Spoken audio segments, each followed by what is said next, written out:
दोस्तों नमस्ते। HP talks के आज के इस वीडियो में मैं हरेश पैनुली आप सभी का स्वागत करता हूं। आज के इस वीडियो में हम वक्फ अमेंडमेंट बिल 2025 के बारे में विस्तार से बात करेंगे। इस बिल के बारे में हम बात करें उसके पहले मैं आप सभी को एक कहानी, छोटी सी कहानी सुनाना चाहता हूं। कहानी है तमिलनाडु के एक गांव थिरुचेंदुराई की। इस गांव में एक साधारण सा किसान रहता था। उसका नाम था राजगोपाल। राजगोपाल बहुत ज्यादा कर्ज में डूब चुका था। इस कर्ज से उभरने के लिए राजगोपाल ने फैसला किया कि वह अपने गांव की जमीन को बेच देगा। जब वह अपने गांव की जमीन को बेचने के लिए निकला तो उसके पैरों तले जमीन खिसक गई, यह जान करके कि यह जमीन अब उसके नाम पर नहीं बल्कि वक्फ बोर्ड के नाम पर जमीन दर्ज है। जब उसने अधिक छानबीन की तो उसे यह पता चला कि साल 1956 में नवाब अनिवरुद्दीन खान ने इस जमीन को वक्फ को दान में दे दिया था।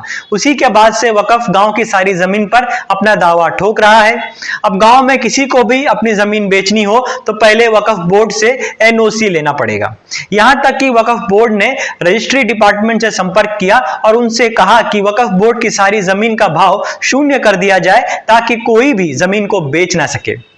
जमीन अभी भी विवाद में है और राजगोपाल न अपनी जमीन को बेच सका न अपने कर्ज से उभर सका। सवाल वही है कि जमीन किसकी है, कागज किसके पास है, इंसाफ कब होगा और कौन करेगा। चलिए आपको एक दूसरी कहानी भी सुनाता हूं। सूरत की जमीन को लेकर के जो झगड़ा चल रहा है, सूरत शहर में वक्फ की जमीन को लेकर के एक बड़ा विवाद चल रहा है। यह विवाद चल रहा है सूरत म्युनिसिपल कॉर्पोरेशन एसएमसी की बिल्डिंग को लेकर के। गुजरात वक्फ बोर्ड का कहना है कि सूरत म्युनिसिपल कॉर्पोरेशन की ये बिल्डिंग जो है वो वास्तव में वक्फ बोर्ड की है। वहीं पर सरकार का कहना है कि यह प्रॉपर्टी जनता की है और सरकार की है। वक्फ बोर्ड का कहना है कि जब देश में मुगलों का शासन था उस समय इस जमीन पर हज यात्रियों के ठहरने के लिए एक सराय हुआ करती थी। बाद में इस जमीन को वक्फ को दान में दे दिया गया था। कहानी में ट्विस्ट तब आया जब यहां पर अंग्रेजों का राज हुआ था।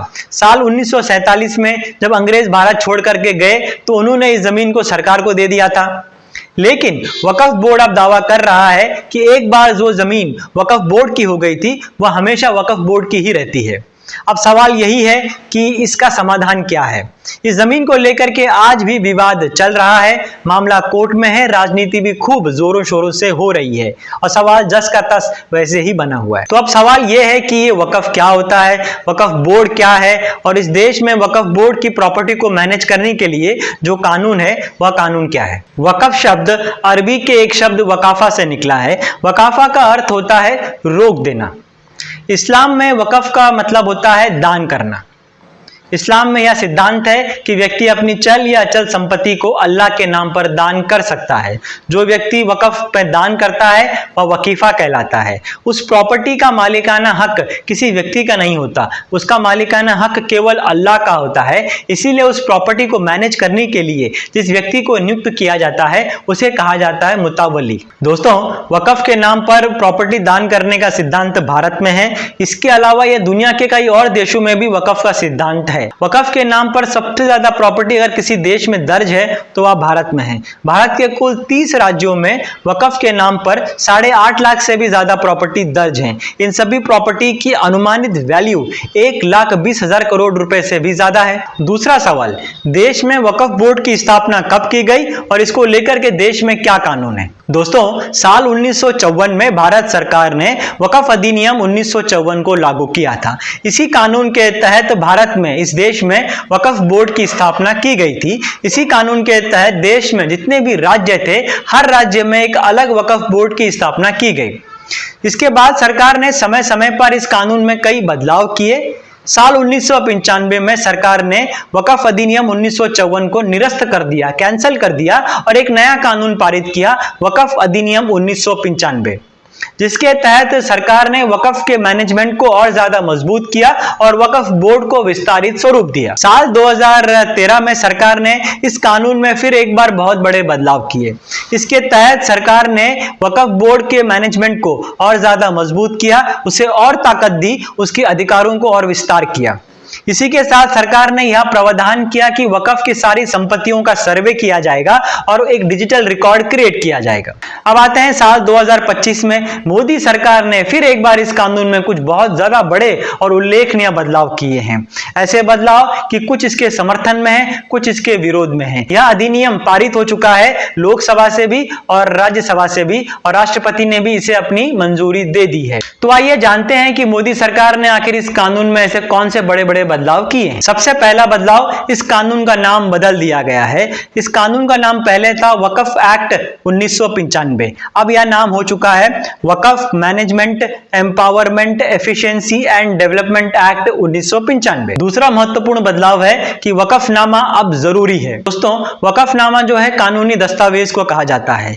इसके पहले इस कानून में जो प्रावधान था उसके तहत कोई भी व्यक्ति मौखिक रूप से घोषणा करके अपनी प्रॉपर्टी को वक्फ के नाम पर दान कर सकता था, किंतु सरकार ने अब इसमें एक बड़ा महत्वपूर्ण बदलाव कर दिया है। अब नए बदलाव के अनुसार वक्फनामा क्रिएट करना, वक्फनामा बनाना जरूरी होगा, यानी कि लिखित दस्तावेज होने के बाद ही कोई अपनी प्रॉपर्टी को वक्फ के नाम पर दान कर सकता है। केवल मौखिक घोषणा के आधार पर वक्फ क्रिएट नहीं किया जा सकता, वक्फ के नाम पर दान नहीं किया जा सकता। दोस्तों, वक्फनामा के प्रावधान को जोड़ने के पीछे सरकार की मंशा है कि वक्फ की प्रॉपर्टी में धोखाधड़ी के मामले कम से कम हो।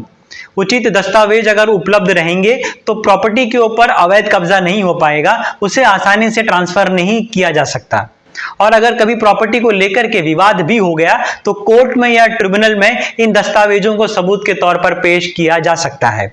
इसीलिए इस नए प्रावधान के तहत एक उचित वक्फनामा आपको एग्जीक्यूट करना ही होगा अगर आप अपनी प्रॉपर्टी को वक्फ के नाम पर दान करना चाहते हैं। इस वक्फनामा में जो ओनर है उसका नाम, वह कितनी प्रॉपर्टी दान कर रहा है, प्रॉपर्टी किस उद्देश्य के लिए दान की जा रही है और इस प्रॉपर्टी को किस तरह से मैनेज किया जाएगा, इन सभी बातों का उल्लेख होना जरूरी है। तीसरा बड़ा बदलाव, सरकार ने इस अमेंडमेंट बिल के द्वारा जिला कलेक्टर के अधिकार क्षेत्र को और ज्यादा बढ़ा दिया है। साल 2013 में जो कानून में बदलाव किए गए थे उसके तहत यह कहा गया था कि वक्फ बोर्ड की सारी प्रॉपर्टी का सर्वे किया जाएगा, जिसके लिए एक सर्वे ऑफिसर को नियुक्त किया जाएगा।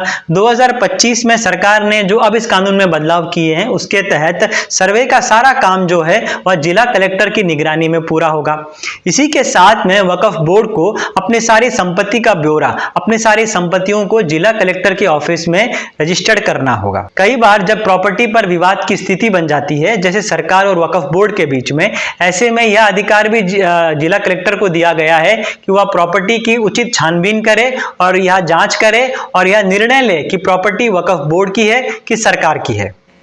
इस तरह से इस कानून में जो बदलाव किए गए हैं उसके बाद जिला कलेक्टर के अधिकार क्षेत्र को और ज्यादा बढ़ा दिया गया है। सरकार पर यह आरोप लग रहा है कि सरकार जिला कलेक्टर के माध्यम से वक्फ बोर्ड के मैनेजमेंट को कंट्रोल करना चाहती है, अपने हाथ में लेना चाहती है और वक्फ बोर्ड के मैनेजमेंट को कमजोर कर रही है। दोस्तों, इस कानून में जो एक सबसे बड़ा बदलाव किया गया है वह है कि सरकार ने वक्फ बाय यूजर के प्रावधान को हटा दिया है। वक्फ बाय यूजर का प्रावधान क्या है? दोस्तों, वक्फ के नियमों के तहत अगर किसी प्रॉपर्टी पर बहुत समय से जन कल्याण का काम चल रहा हो या वह प्रॉपर्टी धार्मिक कामों के लिए उपयोग की जा रही हो, अब अगर किसी ने उस प्रॉपर्टी को वक्फ के नाम पर दान नहीं भी किया हो, वक्फ बाय यूजर के प्रावधान के तहत वक्फ उस प्रॉपर्टी पर अपना दावा कर सकता है। अब सरकार ने जो नया कानून पास किया है उसमें वक्फ बाय यूजर के प्रावधान को हटा दिया है। इसीलिए अब अगर किसी को अपनी प्रॉपर्टी को वक्फ के नाम पर करना होगा तो उसे उचित वक्फनामा दायर करना होगा और इसके बाद ही प्रॉपर्टी वक्फ के नाम पर ट्रांसफर हो सकती है।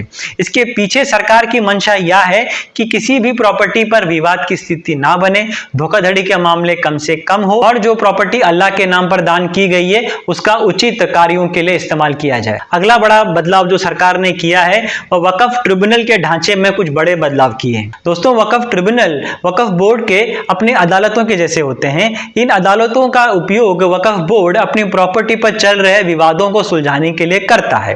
मान लीजिए कि अगर आप वक्फ बोर्ड के किसी फैसले से असहमत हैं तो आप वक्फ ट्रिब्यूनल में जाकर के अपील दायर कर सकते हैं। अगर किसी कारण से उस वक्फ ट्रिब्यूनल का फैसला आपके हक में नहीं आता है तो आप वक्फ ट्रिब्यूनल के फैसले को किसी दूसरे कोर्ट में या हाई कोर्ट में चैलेंज नहीं कर सकते थे। किंतु इस नए कानून के बाद सरकार ने यह प्रावधान किया है कि वक्फ ट्रिब्यूनल के फैसले को 90 दिनों के भीतर हाई कोर्ट में चैलेंज किया जा सकता है। इस बदलाव के पीछे सरकार की मंशा यह है कि वक्फ बोर्ड के वक्फ ट्रिब्यूनल के फैसलों को न्यायिक जांच, न्यायिक निगरानी के दायरे में लाया जाए। अगला बड़ा बदलाव यह है कि वक्फ प्रॉपर्टियों की ऑडिट सरकार सीएजी के द्वारा करवा सकती है। दोस्तों, वक्फ बोर्ड के मैनेजमेंट पर कई बार कुप्रबंधन के आरोप लगाए जाते हैं। वक्फ बोर्ड की प्रॉपर्टी को लेकर के भी इसके पहले ऐसे कोई प्रावधान नहीं थे कि इसकी जांच कोई करा सकता था। सरकार के पास भी ऐसे कोई अधिकार नहीं थे। इस नए कानून के बाद सरकार ने यह सुनिश्चित किया है कि वक्फ बोर्ड की प्रॉपर्टियों की सही ऑडिट करवाई जाए, वह भी सीएजी के द्वारा। इसके पीछे सरकार की मंशा यह है कि वक्फ मैनेजमेंट की अकाउंटेबिलिटी सुनिश्चित की जाए और इसके बाद वक्फ बोर्ड के मैनेजमेंट पर सरकार का नियंत्रण और ज्यादा बढ़ जाएगा। अगला बड़ा बदलाव कि अब सभी समुदाय के लोगों को वक्फ बोर्ड में प्रतिनिधित्व मिलेगा। दोस्तों, वक्फ बोर्ड को लेकर के अब तक जो प्रावधान था, जो व्यवस्था थी, उसके तहत सुन्नी समुदाय और शिया समुदाय के लिए अलग अलग वक्फ बोर्ड की व्यवस्था की गई थी। इस नए बदलाव के बाद सरकार ने यह सुनिश्चित किया है कि जो बाकी समुदाय हैं, जैसे कि आगा खानी, बोरा मुस्लिम, उनके लिए भी अलग बोर्डों की व्यवस्था की जाए, अलग वक्फ बोर्ड उनके लिए बनाए जाए। इसी के साथ में सेंट्रल वक्फ काउंसिल और स्टेट वक्फ काउंसिल में मुस्लिमों के अलावा गैर मुस्लिम समुदाय के लोगों को और महिलाओं को भी शामिल किया जाए। अगला बदलाव है कि अब वक्फ की प्रॉपर्टी का रजिस्ट्रेशन मैंडेटरी है, जरूरी हो गया है। वक्फ बोर्ड को अपनी सारी प्रॉपर्टी को जिला कलेक्टर के ऑफिस में रजिस्टर्ड करना जरूरी होगा। अगला महत्वपूर्ण बदलाव कि सरकारी जमीन को वक्फ अपने नाम पर नहीं कर सकता। अगर ऐसी कोई जमीन जो पहले सरकार के पास थी और किसी गलती के कारण वक्फ के नाम पर दर्ज हो गई है, तो ऐसी जमीन को वापस सरकार के नाम पर ट्रांसफर कर दिया जाएगा। अगर उस जमीन को लेकर के किसी प्रकार का विवाद बनता है तो उस विवाद को सुलझाने की जिम्मेदारी जिला कलेक्टर को दे दी गई है। सरकार पर आरोप लग रहा है कि इस तरह के प्रावधान करके सरकार वक्फ की जमीन को हथियाना चाहती है। दोस्तों, इन सभी बदलावों से यह तो एकदम साफ हो गया है कि वक्फ की प्रॉपर्टी को लेकर के वक्फ बोर्ड का नियंत्रण अब कमजोर होगा और उस पर सरकार की निगरानी, सरकार का नियंत्रण और ज्यादा मजबूत होगा। इसके पीछे सरकार यह तर्क दे रही है कि वक्फ बोर्ड की जो प्रॉपर्टी है उसका मैनेजमेंट सही तरीके से हो, उसका उपयोग सही तरीके से हो और उसमें चल रही गड़बड़ियों को रोका जाए। दोस्तों, वक्फ बोर्ड के मैनेजमेंट को लेकर के समय समय पर कई प्रश्न चिन्ह उठते रहे हैं, उनके काम करने के तरीकों को लेकर के, उनके कुप्रबंधन को लेकर के, जिसके कारण सरकार को यह मौका मिला कि वह वक्फ कानून में बड़े बड़े बदलाव कर सके। साल 2006 में जो सच्चर कमेटी की रिपोर्ट आई थी, उस रिपोर्ट में यह बहुत ही साफ साफ लिखा गया था कि वक्फ की जितनी प्रॉपर्टी पूरे देश भर में है, उस प्रॉपर्टी से वक्फ बोर्ड को पूरे साल भर में अनुमानित 12,000 करोड़ रुपए की आमदनी होनी चाहिए। लेकिन वास्तव में उन सारी प्रॉपर्टी से वक्फ बोर्ड की जो आमदनी हो रही थी वह केवल 200 करोड़ रुपए के आसपास ही हो रही थी। यह वक्फ बोर्ड के प्रबंधन पर एक बहुत बड़ा प्रश्न चिन्ह है। इसी के साथ में वक्फ कानून का जो सेक्शन 40 है वह भी कई बार विवादों में रहा है। सेक्शन 40 के तहत वक्फ बोर्ड को अनियंत्रित पावर दी गई थी, जिसके द्वारा वक्फ बोर्ड किसी भी जमीन पर अपना दावा ठोक सकता था और वह अपने आप से यह छानबीन कर सकता था कि यह जमीन वक्फ की है या नहीं है। अब यह दूसरी पार्टी को साबित करना होता था कि वास्तव में वह ओनर है या नहीं है, और किसी कारण से अगर वह वक्फ के फैसले से नाखुश भी होता तो उसके पास केवल एक ही विकल्प है कि वक्फ ट्रिब्यूनल में जाकर के अपील कर सकता था।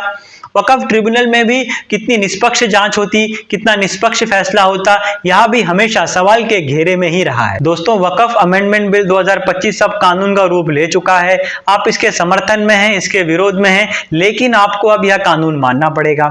अब सवाल यह उठता है कि इन सुधारों के बाद वक्फ बोर्ड के मैनेजमेंट में क्या सच में बड़े बदलाव आएंगे? दोस्तों, सवाल यह नहीं है कि वक्फ प्रॉपर्टी का नियंत्रण सरकार करेगी या वक्फ बोर्ड करेगा। सवाल यह है कि वक्फ प्रॉपर्टी के प्रबंधन में, उसके मैनेजमेंट में पारदर्शिता आएगी कि नहीं आएगी, ट्रांसपेरेंसी आएगी कि नहीं आएगी। सवाल यह है कि अल्लाह के नाम पर किया गया वक्फ का दान समाज के कल्याण के लिए, जन कल्याण के लिए उपयोग में आएगा कि नहीं आएगा। कहीं ऐसा ना हो कि प्रबंधन और नियंत्रण एक हाथ से दूसरे हाथ में चला जाए और जो अंदरूनी गड़बड़ियां हैं वो वैसे की वैसी ही रहे।